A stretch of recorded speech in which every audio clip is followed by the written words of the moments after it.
اعوذ باللہ من الشیطان الرجیم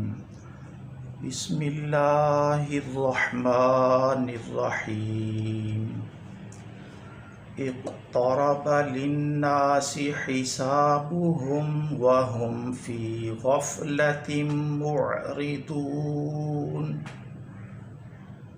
ما يأتيهم من ذكر من ربهم محدث إلا استمعوه وهم يلعبون لاهية قلوبهم وأسروا النجوى الذين ظلموا هل هذا إلا بشر مثلكم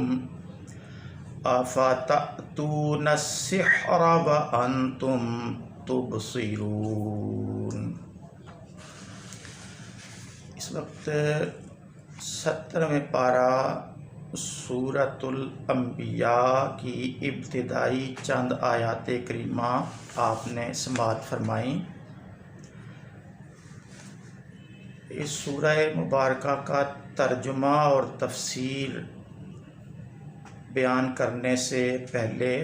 یہ مناسب معلوم ہوتا ہے کہ تمہیدی طور پر سورۃ الانبیاء کے حوالہ سے چند باتیں آپ کے سامنے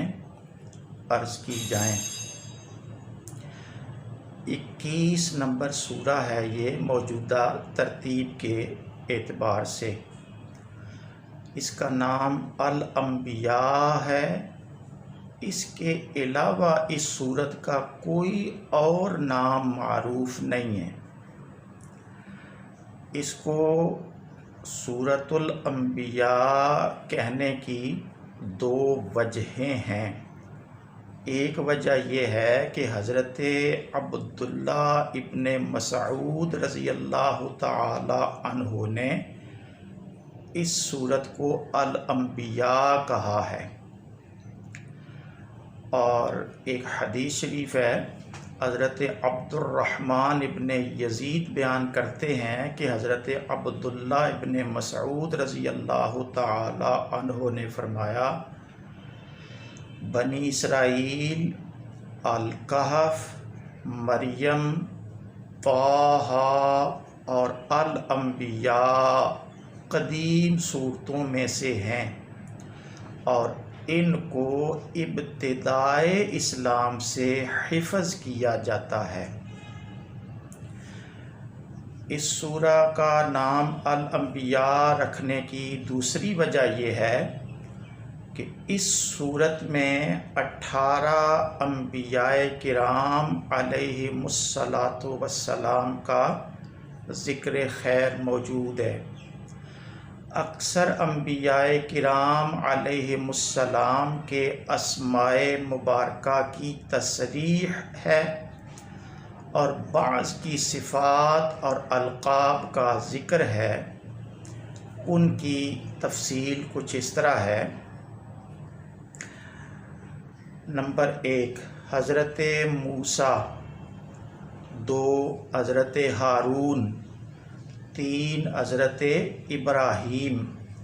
4 حضرت لوط، 5ویں نمبر پر حضرت اسحاق، 6 نمبر پر حضرت یعقوب، 7ویں نمبر پہ حضرت نوح، 8ویں نمبر پہ حضرت داؤد، 9ویں نمبر پہ حضرت سلیمان، 10ویں پہ حضرت ایوب، 11ویں نمبر پہ حضرت اسماعیل، 12ویں پہ حضرت ادریس، 13ویں پہ حضرت ذی الکفل، 14ویں نمبر پہ حضرت ذوالنون، 15ویں نمبر پہ حضرت زکریا، 16ویں نمبر پہ حضرت یحییٰ،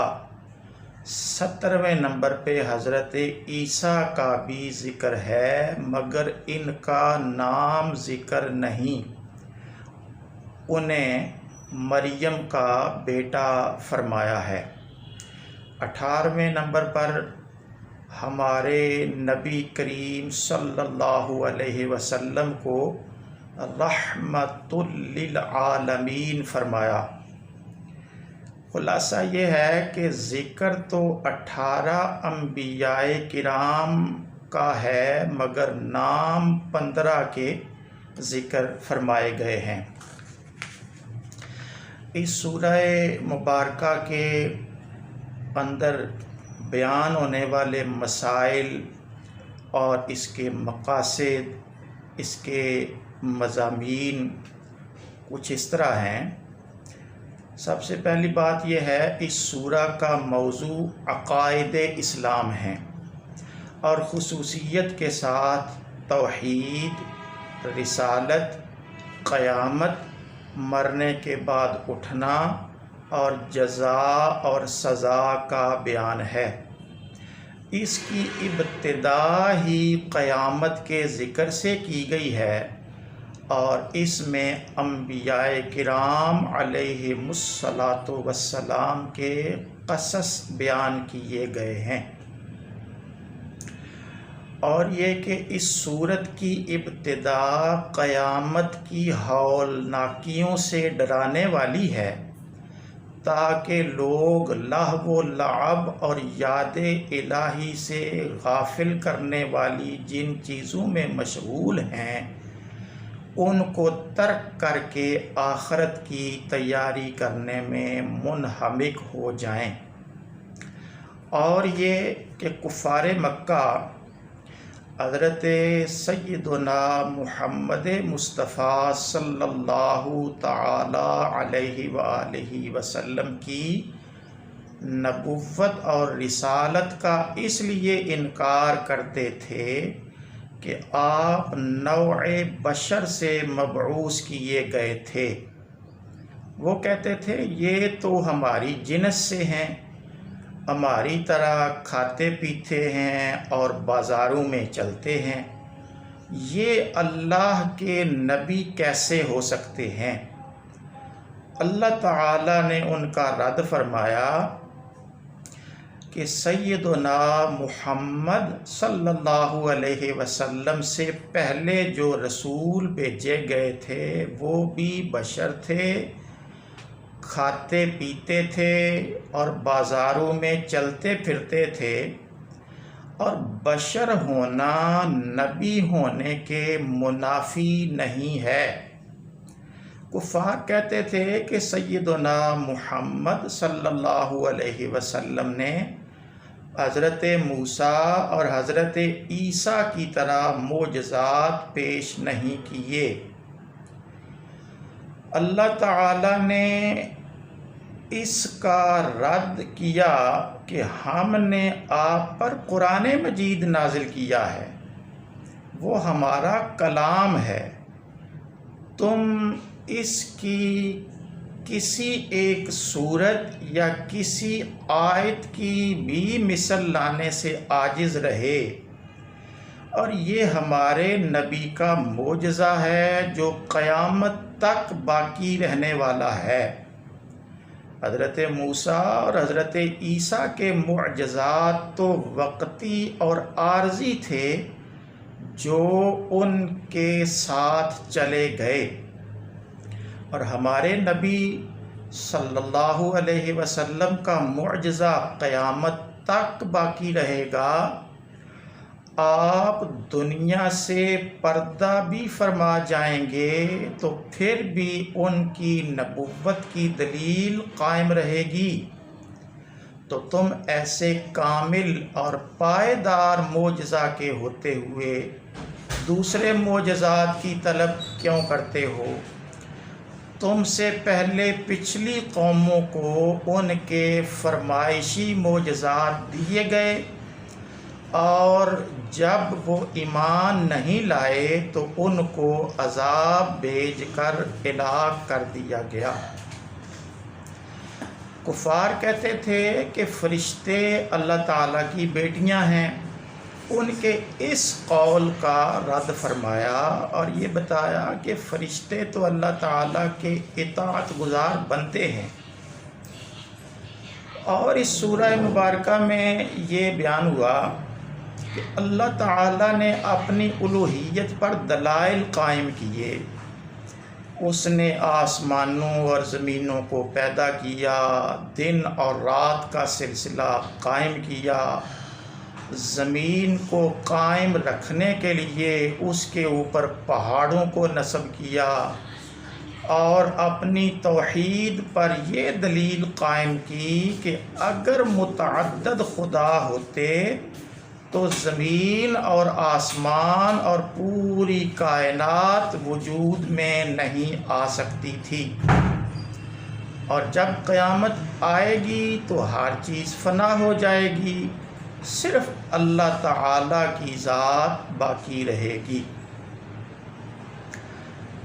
اس سورہ مبارکہ کی آیات کے ضمن میں اللہ تعالیٰ نے بعض انبیاء علیہم السلام کے قصص بیان فرمائے، اور وہ یہ انبیاء کرام ہیں: حضرت موسیٰ، حضرت ہارون، حضرت ابراہیم، حضرت لوط، حضرت اسحاق، حضرت یعقوب، حضرت نوح، حضرت داؤد، حضرت سلیمان، حضرت ایوب، حضرت اسماعیل، حضرت ادریس، حضرت ذی الکفل، حضرت یونس، حضرت زکریا، حضرت یحییٰ اور حضرت عیسیٰ علیہم السلام۔ انبیاء کرام علیہم السلام کے قصص کو ذکر کرنے کے بعد یہ بیان کیا کہ تمام انبیاء کرام علیہم السلام کا مقصد وحید یہ تھا کہ لوگوں کو اللہ تعالیٰ کی عبادت کی دعوت دی جائے، اور جو لوگ اللہ تعالیٰ کی عبادت کرتے ہیں ان کو آخرت میں ثواب اور اچھی جزا کی بشارت دی جائے، اور جو لوگ اللہ تعالیٰ پر ایمان نہیں لاتے اور اس کی نافرمانی کرتے ہیں ان کو آخرت کے عذاب کی وعید سنائی جائے۔ اس سورہ مبارکہ میں یہ بتایا ہے کہ قیامت کی علامتوں میں سے یہ ہے کہ یاجوج اور ماجوج کے باہر نکلنے میں جو صد اور رکاوٹ ہے اس کو دور کر دیا جائے گا، اور اس سورہ میں یہ بیان کیا گیا کہ قیامت کے دن شدید عذاب ہوگا اور بہت ہولناک مناظر ہوں گے۔ اس زمین کو کسی اور زمین سے تبدیل کر دیا جائے گا، اور آسمان کو وسیقہ کی طرح لپیٹ دیا جائے گا۔ اس سورہ مبارکہ کو اس بیان پر ختم کیا ہے کہ ہمارے نبی سیدنا محمد صلی اللہ تعالی علیہ وسلم رحمۃ للعالمین ہیں۔ آپ کی طرف یہ وحی کی گئی کہ عبادت کا مستحق واحد لا شریک ہے، اور اس کے احکام پر عمل کرنا فرض ہے۔ آپ لوگوں کو جلد آنے والے عذاب سے ڈراتے ہیں، اور قیامت کا آنا حتمی اور یقینی ہے، اور اس میں جو مہلت دی گئی ہے وہ صرف لوگوں کی آزمائش کے لیے ہے۔ اس مختصر تمہیدی گفتگو کے بعد اب میں اللہ تعالی جل مجدہ الکریم پر توکل کرتے ہوئے سورۃ الانبیاء کا ترجمہ اور اس کی تفسیر اس دعا کے ساتھ شروع کرتا ہوں کہ اے الہ العالمین، مجھ کو گناہگار کو، ناچیز کو ہر آیت کی تفسیر میں حق بات بتانا اور اسی کو بیان کرنے کی توفیق دینا، اور جو بات باطل ہو اس کا بطلان مجھ پر آشکار کرنا اور اس کے رد کی توفیق دینا۔ آمین بجاہ النبی الکریم صلی اللہ تعالی علیہ وسلم۔